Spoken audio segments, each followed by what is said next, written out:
A very good morning. I am Dr. Mishra and I am working as ENT specialist in Supreme Hospital, Chambud Village in Surajkund. But today we'll be talking about a very common disease जो हम लोग आज की scenario में in fact post COVID और normally भी हमको बहुत ज़्यादा सिम्टम्स जिनके आते हैं, that is are chronic rhinosinusitis. So when आपको लगेगा, आपको कब लगेगा that you are suffering from chronic rhinosinusitis? The most common symptom chronic rhinosinusitis में, जिसको हम CRS भी बोलते हैं, इसमें the most common symptom is your nasal stiffness. आपको नेजल ब्लॉकेज लगेगा, ऑब्स्ट्रक्शन जैसा लगेगा, नाक से सांस नहीं आएगा. You may have acute attack जिसमें आपको स्नीजिंग वगैरह शुरू होगी. एसोसिएटेड सिम्टम्स इसके साथ आपको, they may be headache, they may be changes in smell, there may be facial pain. And in certain cases, the patient has a tendency to hawk. Hawk मतलब he has a tendency, he will clear his throat repeatedly. और वो आदत बन जाती है. क्यों? Because सारे के सारे nasal secretions जो हैं, they will drain inside your throat. वो गले के अंदर इकट्ठा होंगे and patient always has a throat discomfort. So associated symptoms with chronic rhinosinusitis आपको throat में भी feel हो सकते हैं. So these are the most common symptoms. Why there is so much burden of this disease in our society? The most common factor associated with it is the environment in which we live in. बहुत सारा pollution है, there are a lot of chemicals, बहुत pollution है, allergy से हम predisposed रहते हैं. So acute attacks जब इनके आना शुरू होते हैं, so there occurs certain changes. हमारी there is nose and nose के आसपास we have our sinuses. So in all these nose and paranasal sinuses there is a epithelium, एक covering रहती है skin की, which is called as ciliated epithelium. So chronic allergy के cases में इस ciliated epithelium में there are constant mucosal changes.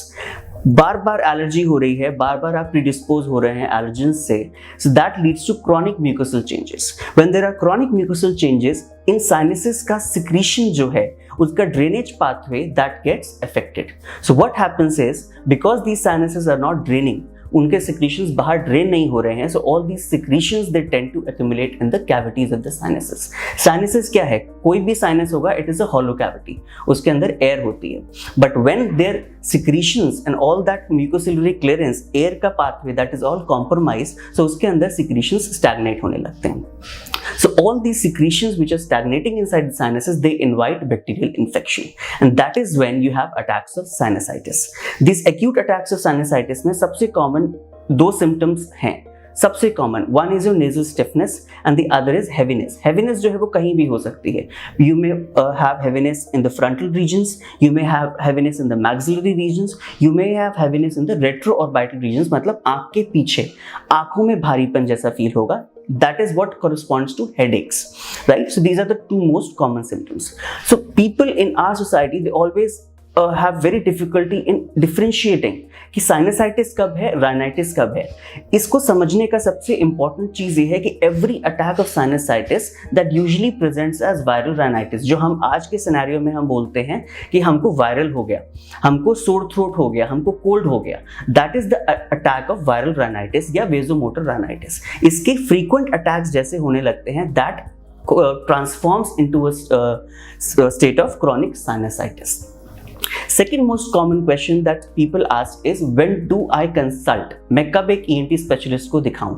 अगर आपको ये अटैक्स एवरी मंथ हो रहे हैं या एवरी 3 months में 2 और मोर देन 2 ये frequent attacks हो रहे हैं, then you should consult a ENT specialist. If it is hampering your daily activities of living, अगर आपके वर्क प्लेस में ये अफेक्ट कर रहा है, अगर आपकी स्लीप साइकिल्स को अफेक्ट कर रहा है, people have these symptoms flared up most commonly in the morning or in the evenings.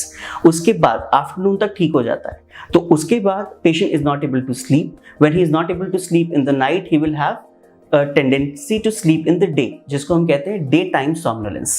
ठीक है, उसकी वजह से आपका वर्किंग एनवायरनमेंट खराब होगा, आपकी डेली लिविंग खराब होगी. तो अगर आपको फ्रीक्वेंट अटैक्स आ रहे हैं इन सिम्टम्स के, that is when you should consult a ENT specialist.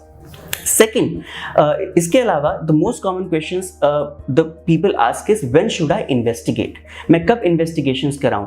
अगर मुझे आज एकदम से नेजल स्टफनेस शुरू हो गई, अगर मुझे हेडेक हो रहा है, अगर मुझे एपिफोरा, आंखों से पानी आ रहा है, आंखों के पीछे हेवीनेस लग रही है, फेशियल पेन हो रहा है, क्या मैं आज इन्वेस्टिगेशन कराऊं? The answer is no. we never go for investigations in the acute state of disease. That is the point. आपको एक ENT consultation की requirement रहेगी, and after that when this will prescribe you the conservative treatment first. Conservative treatment में क्या है? We are going to give you antibiotics, we are going to give you decongestants, we are going to give you antihistaminics, right? In certain cases, in very severe cases, we might have to go for topical steroids. Topical steroids का मतलब है nasal sprays. हम आपको कोई systemic steroids नहीं देंगे. So in that phase, in 7-10 days of the treatment, आपका active infection control होगा. Then you should go for evaluation. Evaluation in terms of आप X-rays, अच्छे x-rays, digitalized x-rays we can go for. अगर हमें extensive disease लगता है तो CT scan is the preferable investigation of choice. उससे the extent of disease also वो भी हमको पता चलेगा. And if you are planning, अगर हमें लगता है the disease can not be control conservatively, बहुत एक्सटेंसिव डिजीज है और अगर हमें सर्जरी भी प्लान करनी है तो NCCT always helps to plan the extent of surgery. So another very important question that people have in their minds these days is that do I need the surgery और when do I need the surgery. So number 1 is whenever you are coming for consultations is not the point where we can decide that you're going to need surgery.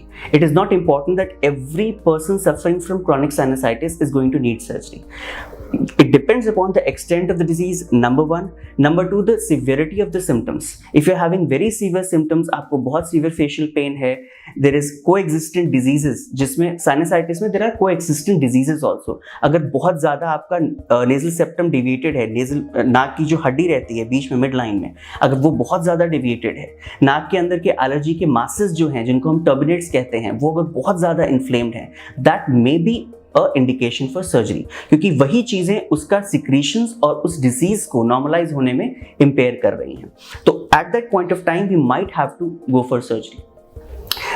Another thing that we need to understand very importantly in cases of chronic rhinosinusitis is that there are coexistent conditions in your body.